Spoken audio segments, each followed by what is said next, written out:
Well, it was back to school today for the re-elected coalition government. Parliament not sitting yet, but the first coalition party room meeting. It was a moment of celebration, but a message from the Prime Minister.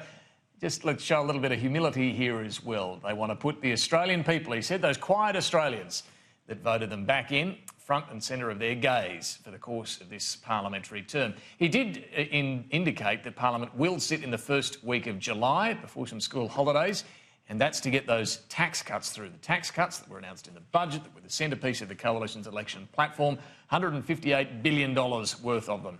Now, as mentioned, while the government was emphasising the need for humility, Anthony Albanese was, searching for some forgiveness. He, on his first day as Labor leader, went straight back to one of the seats Labor lost in Queensland.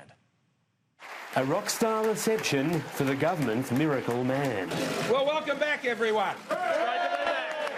Scott Morrison calling for humility in the first coalition party room meeting since the election. It is our job to govern humbly for this nation. Telling his colleagues to stay focused on the people that put them there. If we keep our focus on them, we will always stay true to the values that we hold dear as Liberal and Nationals in this party room. He acknowledged members no longer sitting in that room. I want to thank Tony Abbott for his service to our party and to our nation. Before welcoming fresh additions, 28 new members and senators. Hey, team.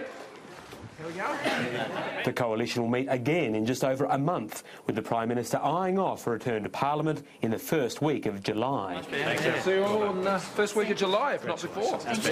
Stressing the need for the government to deliver on its election commitments, Scott Morrison said there are 67 coalition MPs who have only ever sat in government. The Prime Minister telling his colleagues that they would never want to serve in the wasteland of opposition.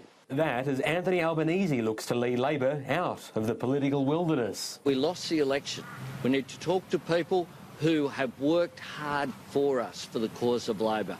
But we also need to talk to people who wanted to vote Labor but who chose not to. Labor's leader-elect with this message for MPs and unsuccessful candidates. I'm sorry on behalf of the leadership of the Labor Party that we let you down by not getting the outcome that we wanted in this election. Beginning a post-election listening tour in the Sunshine State, which swung to the coalition. It's no accident I'm here in Queensland as my first stop.